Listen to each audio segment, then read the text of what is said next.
ಏಳನೇ ದಿನಕ್ಕೆ ಕಾಲಿಡ್ತಾ ಇದೆ ಇವತ್ತು ವಿಧಾನಸಭೆಯ ಕಲಾಪ. ಇಲ್ಲಿವರೆಗೂ ನಾವು ಗಮನಿಸಿದ್ವಿ, ವಾಲ್ಮೀಕಿ ನಿಗಮದ ಹಗರಣದ ಬಗ್ಗೆ ಸದ್ದುಗದ್ದಲ ಜೋರಾಗಿತ್ತು. ಪ್ರತಿಪಕ್ಷಗಳ ಚರ್ಚೆ ಮತ್ತು ಆಡಳಿತ ಪಕ್ಷಗಳ ಪ್ರತ್ಯುತ್ತರವನ್ನು ಇಷ್ಟು ದಿನಗಳ ಕಾಲ ನೋಡಿದ್ವಿ. ಆದರೆ ಇವತ್ತು ಬಹುತೇಕವಾಗಿ ಮೂಡ ಕೈಗೆತ್ತಿಕೊಳ್ಳುವಂತಹ ಸಾಧ್ಯತೆಗಳಿದ್ದಾವೆ.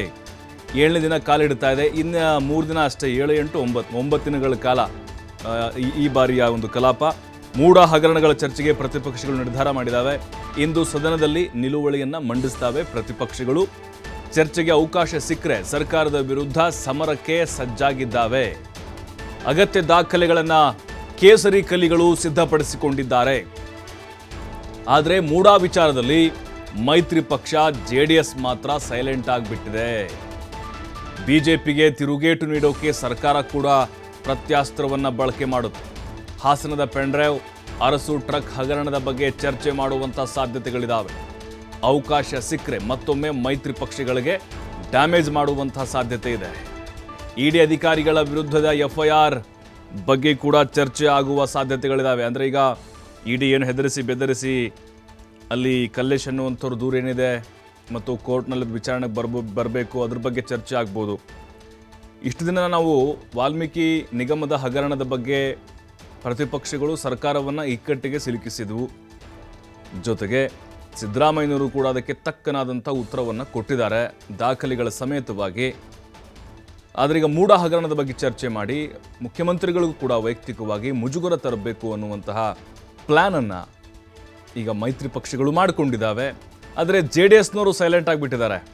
ಕಾರಣ ಅಂತ ಹೇಳಿದ್ರೆ, ಈಗ 48 ಸೈಟ್ಗಳ ಹಂಚಿಕೆಯಾಗಿತ್ತು ದೇವೇಗೌಡರ ಇಡೀ ಕುಟುಂಬಕ್ಕೆ ಮೂಡಾದಿಂದ ಅನ್ನುವಂಥ ಆರೋಪ. ಯಾಕಂದರೆ ದಾಖಲೆಗಳ ಸಹಿತವಾಗಿ ಕಾಂಗ್ರೆಸ್ನವರು ರೆಡಿಯಾಗಿದ್ದಾರೆ. ಈಗ ಅವರು ಇದ್ರ ಬಗ್ಗೆ ಅಷ್ಟೊಂದು ತಲೆ ಕೆಡಿಸ್ಕೊಳ್ಳೋಕ್ಕಿಲ್ಲ ಅಂತ ಅನ್ನಿಸ್ತಾ ಇದೆ. ಬಟ್ BJP ರೆಡಿ ಮಾಡ್ಕೊಂಡಿದ್ದಾರೆ.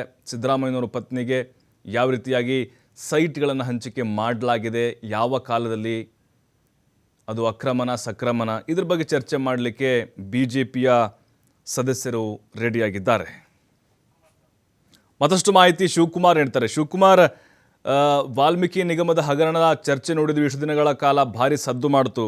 ಈಗ ಮೂಡ ಹಗರಣ ಏನಾದರೂ ಚರ್ಚೆಗೆ ಅವಕಾಶ ಸಿಕ್ಕರೆ ಪ್ರತಿಪಕ್ಷಗಳು ಯಾವ ರೀತಿ ತಯಾರಾಗಿದ್ದಾವೆ ಅಂತ ಸರ್ಕಾರದ ಮೇಲೆ ಮುಗಿಬೀಳೋಕೆ, ಮತ್ತು ಸರ್ಕಾರ ಯಾವ ರೀತಿ ಪ್ರತ್ಯಾಸ್ತ್ರವನ್ನು ಹೂಡಲಿಕ್ಕೆ ರೆಡಿಯಾಗಿದೆ ಅನ್ನೋದು?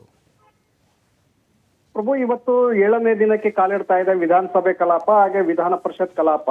ಎರಡೂ ಸದನಗಳಲ್ಲೂ ಕೂಡ ಮೂಡ ಹಗರಣದ ವಿಚಾರವನ್ನ ಚರ್ಚೆಗೆ ಒತ್ತಾಯ ಮಾಡುವಂತ ಸಾಧ್ಯತೆಗಳಿದೆ. ಪ್ರತಿಪಕ್ಷಗಳು ಕೂಡ ಈಗಾಗಲೇ ಅದಕ್ಕೆ ಪೂರಕವಾಗಿ ಸಿದ್ಧತೆಯನ್ನ ಮಾಡ್ಕೊಂಡಿದೆ.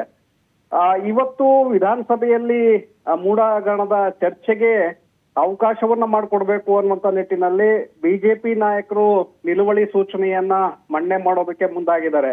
ಒಂದು ವೇಳೆ ಅದಕ್ಕೆ ಅವಕಾಶವನ್ನ ಮಾಡಿಕೊಟ್ಟಿದ್ದೆ ಆದ್ರೆ ಆಗ ಮುಖ್ಯಮಂತ್ರಿಗಳ ಪತ್ನಿ ಏನು ಬದಲಿ ನಿವೇಶನವನ್ನ ಪಡ್ಕೊಂಡಿದ್ದಾರೆ ಅನ್ನುವಂತಹ ಆರೋಪಗಳು ಎದುರಾಗಿದೆ. ಈ ವಿಚಾರವನ್ನ ಮುಂದಿಟ್ಕೊಂಡು ಮುಖ್ಯಮಂತ್ರಿ ಆದಂತವ್ರೆ ಇಂತಹ ಒಂದು ಅಕ್ರಮದಲ್ಲಿ ಭಾಗಿಯಾಗಿದ್ದಾರೆ ಅನ್ನುವಂತ ವಿಚಾರವನ್ನ ಇಟ್ಕೊಂಡು ಸರ್ಕಾರಕ್ಕೆ ಮುಜುಗರ ಮಾಡುವಂತ ಒಂದು ಪ್ರಯತ್ನಗಳನ್ನ ಮಾಡಬಹುದು. ಆದ್ರೆ ಬಹುತೇಕವಾಗಿ ಅವಕಾಶ ಸಿಗೋದಿಲ್ಲ ಅನ್ನುವಂತ ಮಾಹಿತಿಗಳು ಕೂಡ ಇದೆ. ಒಂದು ವೇಳೆ ಅವಕಾಶ ಕೊಟ್ಟಿದ್ದೆ ಆದ್ರೆ ಆ ಕಡೆ ಸರ್ಕಾರದಿಂದಲೂ ಕೂಡ ಅದಕ್ಕೆ ಪ್ರತಿಯಾಗಿ ದಾಖಲೆಗಳನ್ನ ಬಿಡುಗಡೆ ಮಾಡುವಂತ ಸಾಧ್ಯತೆಗಳಿದೆ. ಸದನದ ಒಳಗೆ ದೇವೇಗೌಡರ ಅವಧಿಯಲ್ಲಿ ದೇವೇಗೌಡರ ಕುಟುಂಬಸ್ಥರಿಗೆ 48 ನಿವೇಶನಗಳನ್ನ ಮೂಡಾದಲ್ಲಿ ನೀಡಲಾಗಿದೆ ಅನ್ನುವಂತಹ ಆರೋಪಗಳು ಕೂಡ ಇದೆ. ಈಗಾಗಲೇ ಅದರ ಬಗ್ಗೆ ರಮೇಶ್ ಬಾಬು ಅವರು ದಾಖಲೆಗಳನ್ನು ಕೂಡ ಬಿಡುಗಡೆ ಮಾಡಿದ್ರು. ತದನಂತರ GTD ರಾಮದಾಸ್, BJP ಮಾಜಿ ಶಾಸಕರು ಎಲ್ಲರೂ ಕೂಡ ಮೈಸೂರಿನಲ್ಲಿರುವಂತಹ ಬಹುತೇಕ ಎಲ್ಲ ನಾಯಕರು ಕೂಡ ಮೂಡಾದಲ್ಲಿ ಸೈಟ್ಗಳನ್ನ ಪಡ್ಕೊಂಡಿದ್ದಾರೆ ಅನ್ನುವಂಥದ್ದಿದೆ. ಅದರ ಸಂಪೂರ್ಣ ಡೀಟೇಲ್ಸ್ ಅನ್ನ ಕೊಡುವ ಮೂಲಕ ಪ್ರತಿಪಕ್ಷಗಳ ಬಾಯಿಯನ್ನ ಮುಚ್ಚುವಂತ ಒಂದು ಪ್ರಯತ್ನವನ್ನ ಸರ್ಕಾರ ಕೂಡ ಮಾಡಲಿದೆ. ಇದರ ಜೊತೆಗೆ ಹಾಸನದ ಪೆನ್ಡ್ರೈವ್ ವಿಚಾರ ಕೂಡ ಇವತ್ತು ಚರ್ಚೆಗೆ ಬರುವಂತ ಸಾಧ್ಯತೆಗಳಿದೆ. ಈಗಾಗಲೇ ನಯನಾ ಮೋಟಮ್ಮ, ರೂಪಕಲಾ ಶಶಿಧರ್ ನಿಲುವಳಿ ಸೂಚನೆಯನ್ನ ಮಂಡನೆ ಮಾಡಿದರೆ ಅದಕ್ಕೆ ಸ್ಪೀಕರ್ ಅವರು ಅವಕಾಶವನ್ನು ಕೂಡ ಕೊಟ್ಟಿದ್ರು. ಇವತ್ತು ಆ ಒಂದು ಚರ್ಚೆಯನ್ನ ಎತ್ಕೊಂಡಿದ್ದೆ ಆದ್ರೆ ಪ್ರಜ್ವಲ್ ರೇವಣ್ಣ ಅವರ ವಿಚಾರದ ಬಗ್ಗೆ ಕೂಡ ಸಮಗ್ರವಾಗಿ ಚರ್ಚೆಯಾಗತ್ತೆ.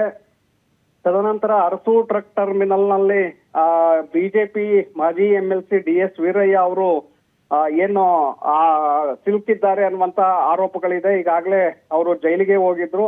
ಈ ವಿಚಾರದ ಬಗ್ಗೆ ಕೂಡ ಸರ್ಕಾರ ಪ್ರತಿಪಕ್ಷಗಳನ್ನ ಬಾಯಿ ಮುಚ್ಕೊಳ್ಳೋದಕ್ಕೆ ಬಳಸ್ಕೊಳ್ಬಹುದು ಅನ್ನುವಂಥದ್ದಿದೆ. ಹಾಗಾಗಿ ಸಾಕಷ್ಟು ವಿಷಯಗಳು ಕೂಡ ಇದೆ.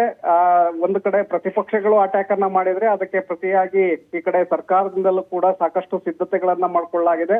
ಹಾಗಾಗಿ ಇವತ್ತು ಸದನದಲ್ಲಿ ಸಾಕಷ್ಟು ಸದ್ದುಗದ್ದಲ ಆಗುವಂತ ಸಾಧ್ಯತೆಗಳಿದೆ ಪ್ರಭು. ಥ್ಯಾಂಕ್ ಯು ಶಿವಕುಮಾರ್ ಮಾಹಿತಿಗಾಗಿ.